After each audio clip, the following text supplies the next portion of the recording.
Buenas tardes y bienvenidos a Mexelex. Bueno, a un mes de las elecciones, el tema de Marichuy y otra campaña ha muy previsiblemente desaparecido de los medios comerciales y convencionales.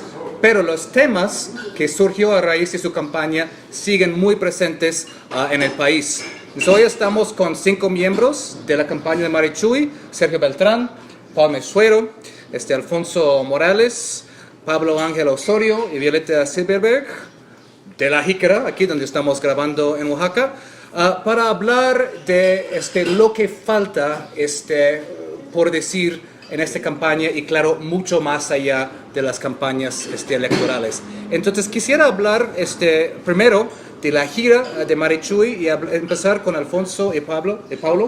Ustedes estuvieron en la gira de Marichuy.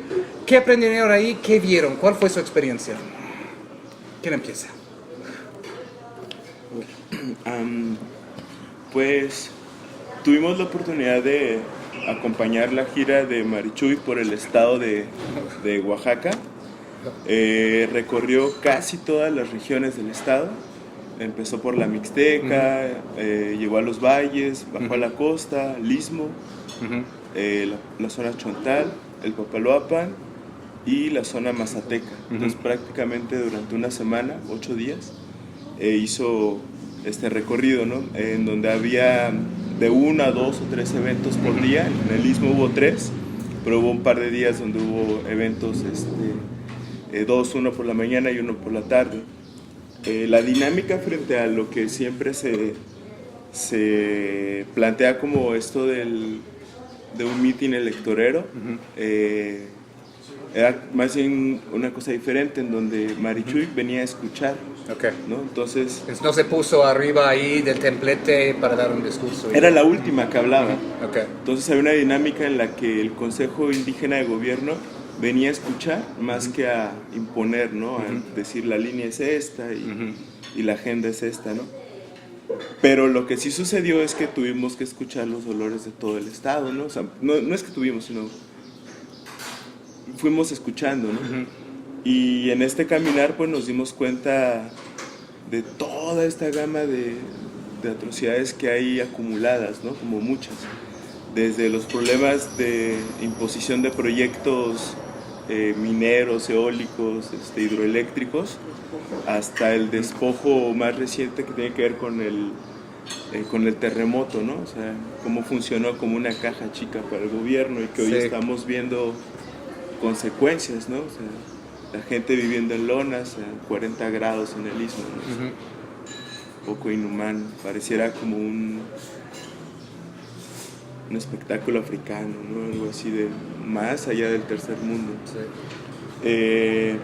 Con respecto a las firmas, yo creo que compararía un poco con los otros ejercicios, ¿no? De que nosotros hicimos esta labor de hablar con el otro, tanto hablar como escuchar, ¿no? En este ejercicio se calcula que 1 de cada 3 personas con las que teníamos chance de hablar era la que firmaba. Entonces la palabra del Consejo Indígena de Gobierno realmente llegó a más personas, ¿no? Más de las que unas 3 veces más contablemente hay en firmas, ¿no? Y este ejercicio igual, ¿no? Nos permitió tener una especie de mapeo de todo lo que está sucediendo en el estado, en la ciudad y en el estado. Pero lo que hoy con el tiempo, a la luz del tiempo, lo que se tiene es como una valoración aún más amplia del país, ¿no? El Bronco, Margarita, Naya, todo el establishment no saben con quién están hablando, ¿no? Que creo que este es uno de los ejercicios más valiosos y rescatables del proceso de Marichuy, de haber salido a la calle, haber visto al otro y haber hablado y escuchado. Creo que también fue muy valioso el aspecto humano de la caravana. Creo que todo lugar donde fue recibida la caravana, los concejales y las concejalas, la manera en que se acoge por parte de la población fue muy cálida. En todos lados te recibían de una manera muy respetuosa, pero también bastante solidaria, desde la comida hasta donde te tocaba quedarte a dormir, ya sea en las condiciones tal vez precarias que caracterizan a este tipo de poblaciones aquí en Oaxaca. O sea, nos tocaba dormir a veces en el suelo, a veces en una hamaca o donde fuese. Y eso no era impedimento, porque realmente es la realidad que viven los pueblos de México y que ya conoce Marichuy, que ya conoce la caravana, que ya conoce el CNI, el SIG. Y pues al menos desde mi perspectiva personal, como una persona que vive en la ciudad, pues te permite conocer más de cerca la experiencia que viven estas poblaciones desde su realidad económica. ¿Cómo organizaban la gira? ¿Cómo anunciaban como de pueblo en pueblo que iban llegando? Pues me parece que Un proceso muy largo previo Sí. de... Pero eso lo hizo cada actor local. Cada actor local. Digamos, cada comunidad o región que había invitado al SIG hacía la difusión en su espacio. Digamos, el CNI lo hacía a nivel nacional en sus redes o en sus... Pero a nivel local, pues cada organización o cada comunidad o cada colectivo se ocupaba de hacer la difusión. Una de las críticas es que ¿por qué no fueron a las ciudades para recabar más firmas, ¿no? Entonces, ¿por qué fueron los pueblos? Como si estuvieran saboteando, ¿no? ¿Cómo contestan a esta crítica un tanto superficial? Como si México no fueran sus pueblos también.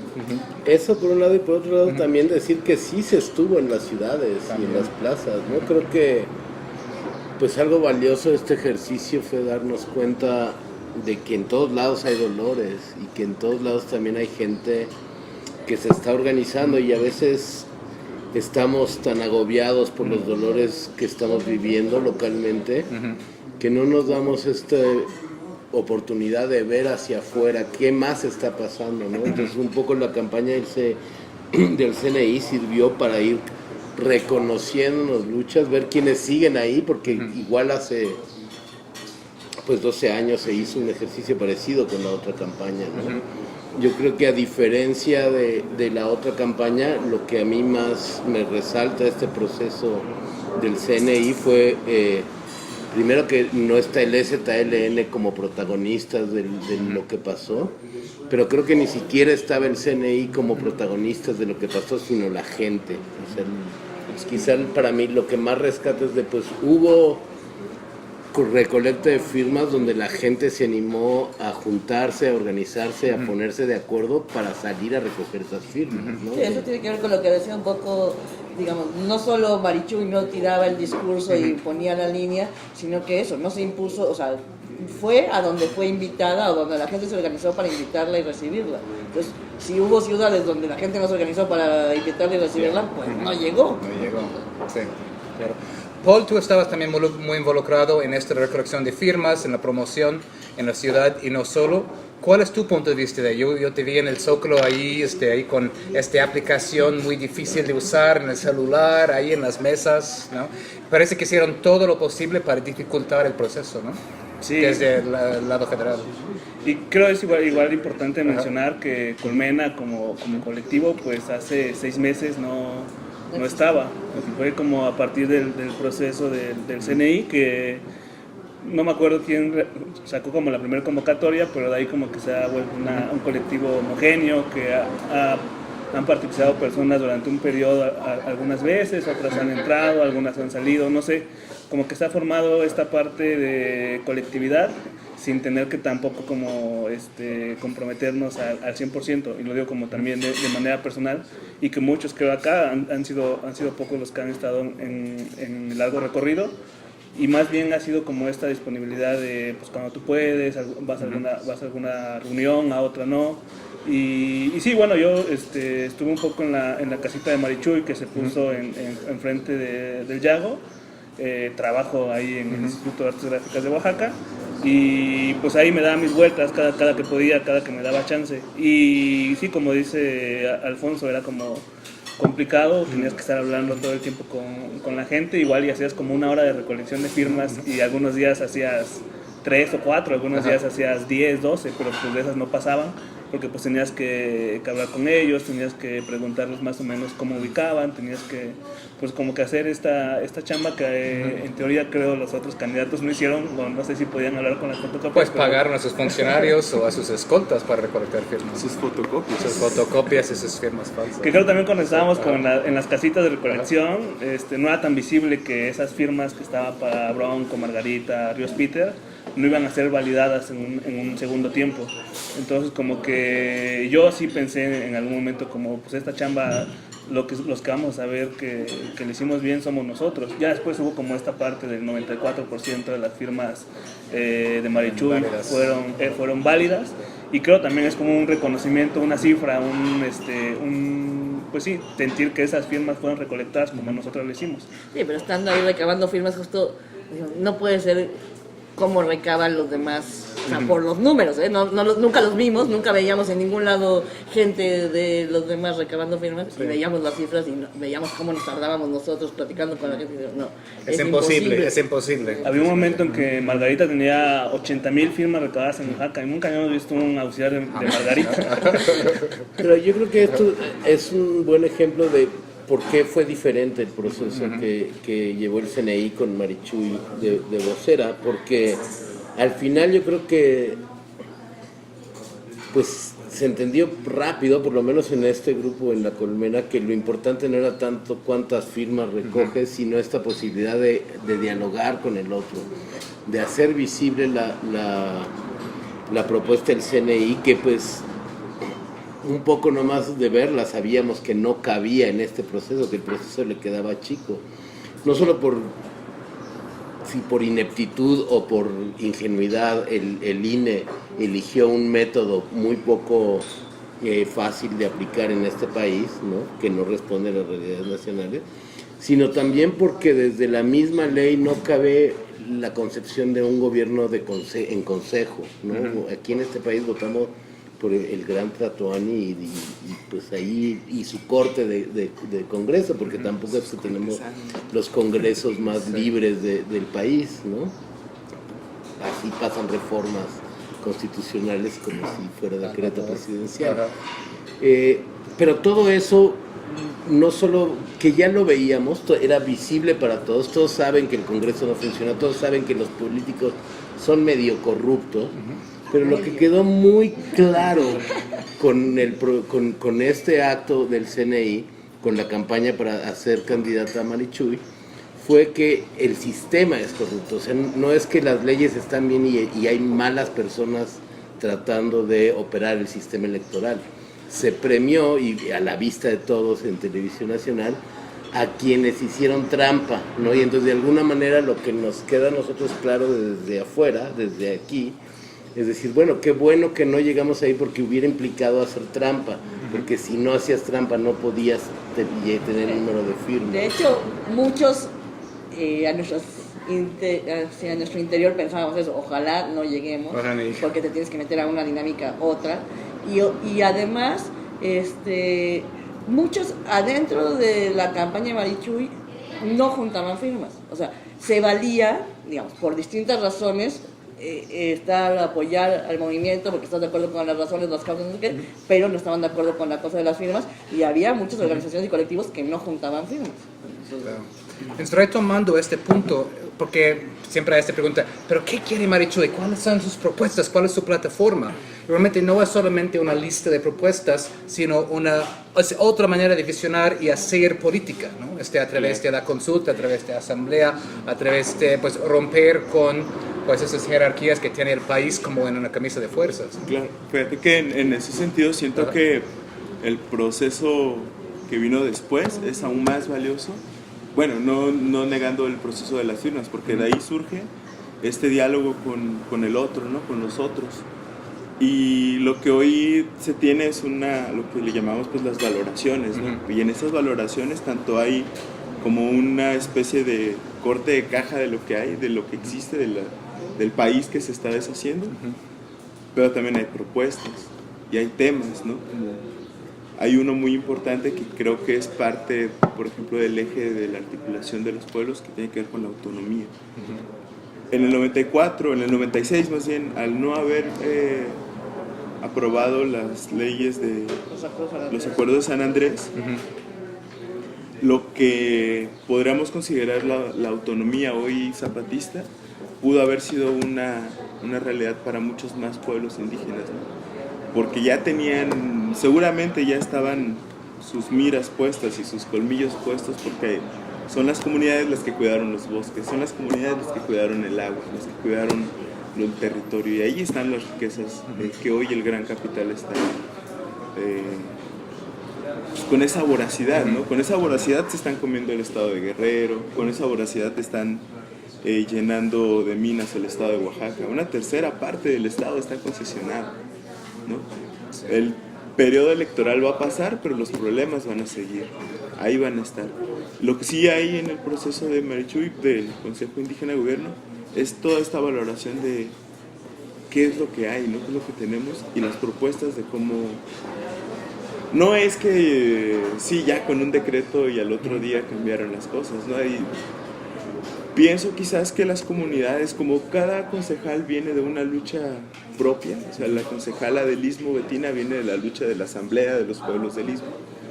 La concejala Reina viene de una lucha en contra de la minera en la zona Chontal. Cada una representa una lucha organizativa. Ahí funciona mucho esta frase que dice el Villoro, ¿no? Como la suma de las debilidades. Que quizás por ahí un poco de luz en donde podamos escudriñar. Y por ejemplo, igual en los acuerdos de San Andrés siempre se cabildea cada 6 años. Hace 3 días dijo Anaya, fue a Chiapas y dijo que se iban a respetar. Hace 6 años fue AMLO y fue a Chiapas, igual dijo que se iban a respetar. Y creo que es como una promesa, y creo que este proceso lo que te hace ver es que unos acuerdos como los de San Andrés no se van a hacer nada más por un voto, no más por votar por un partido o votar por un candidato, ya se van a ejercer, sino a partir de la organización es que se tienen que defender, porque podría estar como en la Constitución o podría estar en muchos lados, pero si nadie lo defiende, si nadie está como al pendiente de eso, si nadie está bien organizado, si nadie como que hace ese trabajo, pues no importa que esté en la Constitución, muchas leyes han sido violadas, han sido violentadas durante muchos años. Y creo a mí en lo personal lo que me hace ver como todo este proceso es que pues con un simple voto no vas a poder ejercer esta autonomía, vas a poder hacer esta parte. Y ahí está creo que la diferencia principal, ¿no?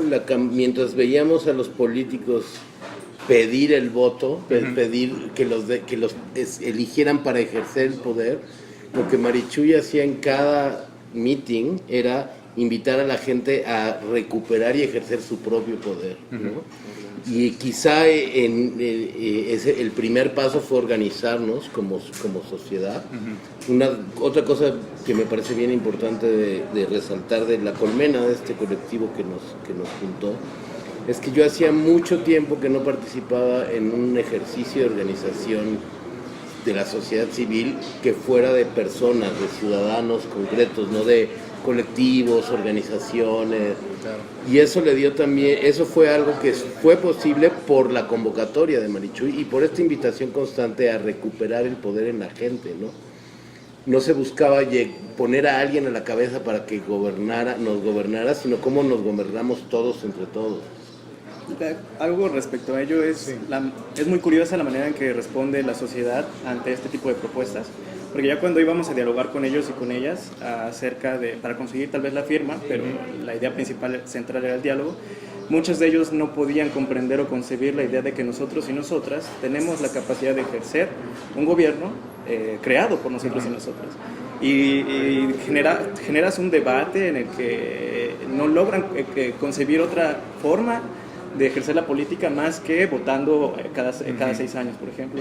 Y es muy, muy interesante también cómo muchas personas incluso llegaban a la confrontación. O sea, la propuesta es esta, ¿no? Vamos a tomar todos y todas el poder.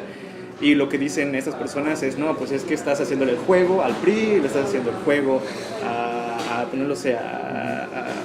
los partidos políticos que ahorita tal vez dominan. Y es muy interesante también que la principal... ¿Y cómo contestabas eso cuando te decían eso? Pues creo que cada caso era como muy particular. Sí. Cada caso tenías que abordarlo de una manera diferente, pero básicamente era insistir en la importancia de retomar el poder entre todos y todas. Y otra cosa curiosa es que la principal fuente de crítica era de las personas que seguían a Morena. Por ejemplo, los seguidores y seguidoras de Morena son las personas que se ponían más intensas a la hora de decirte no, estás haciendo mal, a tratar de apoyar a Marichuy y esta persona no nos va a salvar, es Andrés Manuel y bla, bla, bla. En realidad la respuesta más fácil y sencilla era: tú puedes firmar por Marichuy y votar por quien quieras, porque una cosa no quitaba la otra, ¿no? Entonces, Pero ni eso comprendía no, con las personas. no, ya sé, porque pero era como el miedo de que si Marichuy lograra llegar y entonces iba a ser una competencia. Pero digamos, en general sabíamos que eso no iba a suceder porque tampoco a Marichuy le interesaba llegar a ese punto, ¿no? O sea, era como la excusa para tener los medios de ser escuchados, ¿no? De dar las problemáticas de México, de los pueblos y no sé qué, ¿no? Y que los medios de comunicación se tuvieran que escuchar. Pero no, yo creo que nunca se planteó realmente la posibilidad de la competencia electoral. Hablando de la competencia electoral, pues ahora que falta un mes las elecciones y los temas que ustedes han mencionado ahorita en esta mesa, que son pues eso, la minería, los megaproyectos, incluso los damnificados de los terremotos, pues esos temas no han llegado ni a los meetings y mucho menos a los debates. ¿Esto les resulta frustrante? Previsible. O sea, era lo Solo que ha llegado estábamos- para atacar yo lo he oído en el DF, en el debate de los candidatos del DF, para atacar a Claudia Sheinbaum, Sí. ¿no? de la escuela del Repsamen y no sé qué. Entonces ahí agarraron lo del temblor. Fuera de ahí sí no he oído. Siempre regatean, ¿no? Como que, les damos los acordes de San Andrés y nos dan voto. Como que siempre es esa visión como de, te doy algo, pero tú dame algo, no sé.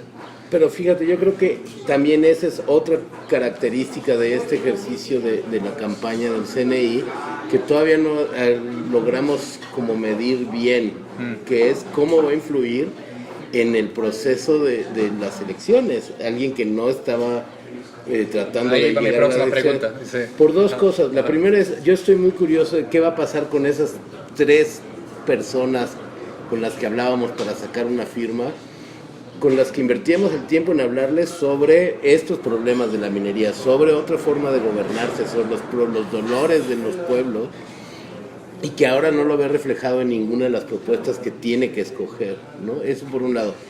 Y por el otro lado es que también queda muy evidente para la gente cómo la política profesional, la política de los partidos políticos que va a gobernar en el próximo sexenio en este país, está totalmente desvinculada de los temas de los dolores de la gente en la calle, de la gente común y corriente. Se preocupan por cuánto va a crecer, cuántos puntos porcentuales va a crecer el PIB y si el salario mínimo es más competitivo que el de China o no, cosas que realmente no tienen nada que ver con los problemas cotidianos de la gente, ¿no? Entonces, ¿qué va a pasar cuando este proceso permitió desnudar eso, hacerlo muy evidente para todos?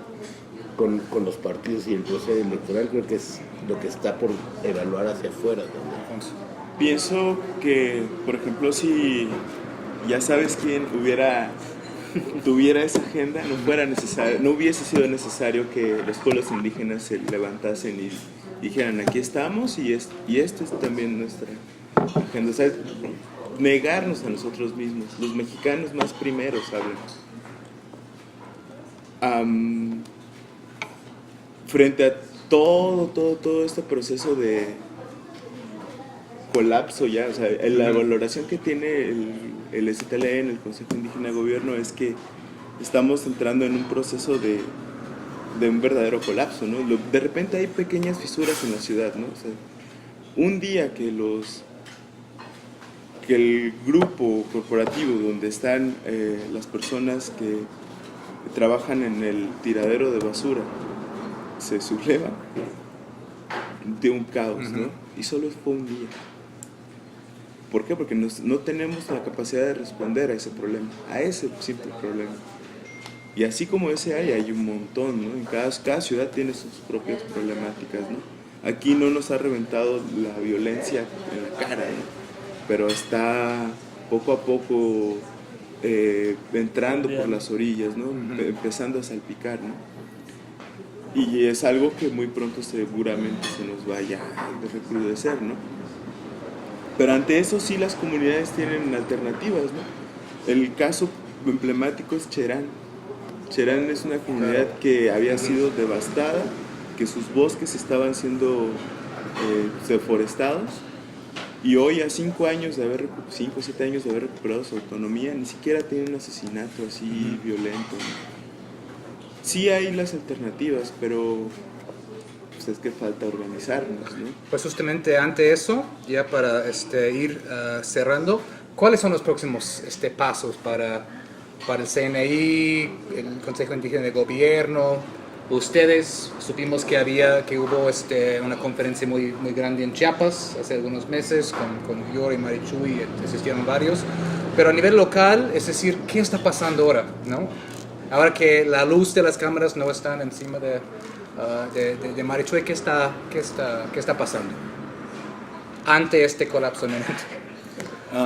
Pues la organización, ¿no? Que es lo más complicado. Creo realmente, si nada más un grupo pequeño como Colmena, que tal vez somos 15 personas, 20 personas, nos cuesta trabajo ponernos de acuerdo nada más tal vez para reunirnos, para tomar una decisión, pues es un proceso que va a tener que enfrentar todas las poblaciones que fueron estimuladas por el CNI y todos los grupos de la sociedad civil que también se generaron a través de la campaña de Marichuy.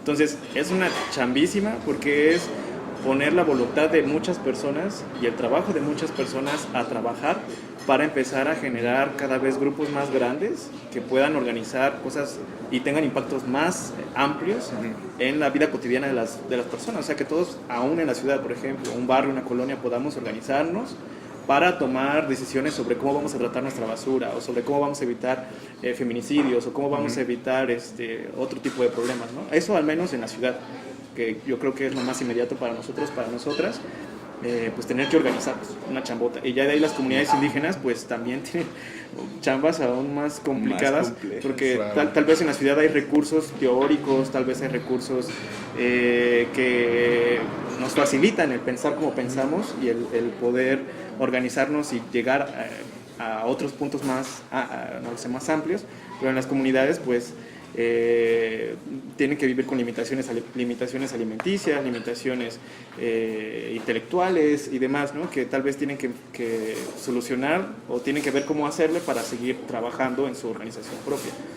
No sé. Creo que es... Pero sí hay procesos avanzados, ¿no? O sea, de repente sí vemos como tal o cual organización, no es que con amparo se detenga la destrucción, pues, ¿no? Pero sí hay momentos en los que han estado parando una minera por aquí, una eólica por allá. Tiene que ver con la articulación de todas estas... Tapaloapa, ¿no? La mina, Sí, es que aparte este rollo, digamos, como el eslogan de que esta lucha es por la vida, o sea, eso, en defensa del territorio, en defensa ¿no? de los ríos, del agua, de todo, de la vida, contra que nos estén matando y todo. Entonces sí articula mucho más, o sea, que no sea solo una cuestión ideológica, digo, sí la hay, claro, porque sabemos que es el capitalismo y que es el patriarcado y que, o sea, sí tenemos enfocados los ejes, ¿no? Pero es una cosa que es más fácil de articular, o sea, todos las comunidades tienen más claro que nadie cuál es, ¿no? Su problema y cómo resolverlo, pero la cosa es lo que falta es la articulación, yo creo. Yo creo que ese es como el reto que sigue más grande, ¿no? O sea, todos estos brotes de autoorganización que ya son una realidad, o sea, este otro mundo que es posible, pues ya es posible, y lo que vimos es que están por todos lados. ¿Cómo nos articulamos y nos vinculamos para empezar a caminar pues juntos cuando toca y cada quien en su proceso cuando toca, pero sabiendo que ahí están los demás, ¿no? Cómo empezar a articular esas resistencias y pues contrario a lo que el análisis político más común dice, yo creo que en lugar de estar en la resistencia, hace rato ya que estamos en la propuesta, ¿no? En la construcción de esos otros mundos. Lo que pasa es que, pues eso, tú lo dijiste muy claramente, ¿no? O sea, no es un tema que vas a ver en la radio o en la televisión o en la prensa pagada, y por eso creo que estas redes, de estas otras maneras de comunicarnos y de transmitirnos la información de lo que está pasando en todos lados, pues se vuelven muy importantes también. ¿Se va a seguir incursionando en las campañas políticas, aprovechando de eso como manera de comunicar? creo. No creo. ¿No? Nos quedamos con un sabor de boca así, con ganas de no volver a hacerlo, ¿no? Ok. De quemarnos ahí en... O sea, yo creo que también esto de que haya ahorita un silencio, digamos, o sea, que cada quien está chambeando lo suyo y no pelando las campañas, no opinando de las campañas, no dándoles más de nuestra energía, ¿no? Porque también estar hablando de ellos y opinando, aunque sea para mentarles la madre, es darles de nuestra energía, ¿no? Es como, bueno, ocupémosla para construir y hacer nuestras cosas. O sea, por ese lado ya vimos que no, o sea, se hizo el intento en el sentido de, para demostrar Que por ahí no es. Por ahí no va. Y habría que prestar... Aunque...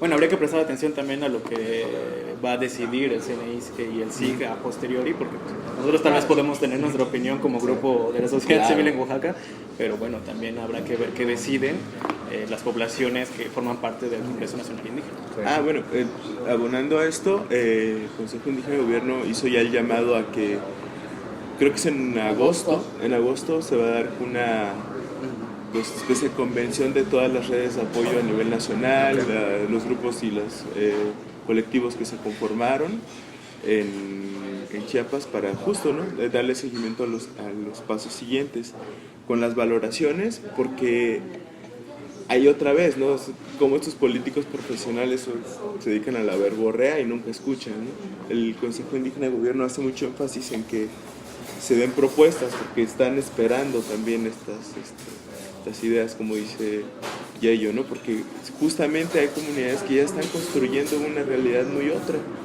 ¿no? Ahí están, Sí. solo que están encapsulados por todo lo demás La violencia y el despojo. y el despojo, ¿no? El ruido de sangre, dicen los... O sea, es tan abrumador la violencia, tanto todo lo que está sucediendo en el país, que cosas tan pequeñas que a veces dan luz en unas comunidades pues pasan desapercibidas. Pues, última palabra aquí, Última Sergio, palabra, yo sí. solo quiero pues invitarles a todos a seguir. Si ya llegaron aquí, pues sigan buscando Hasta este video. otros medios de informarse, ¿no? O sea, particularmente sobre este tema, pues en la página oficial del STLN, que es enlacezapatista.org.mx, y la página del CNI, ¿no? Vamos a poner los links abajo del video también para que los vean. ¿Sí? Muchísimas gracias a todos y que este trabajo siga adelante. Gracias. Regresamos con Mexelex.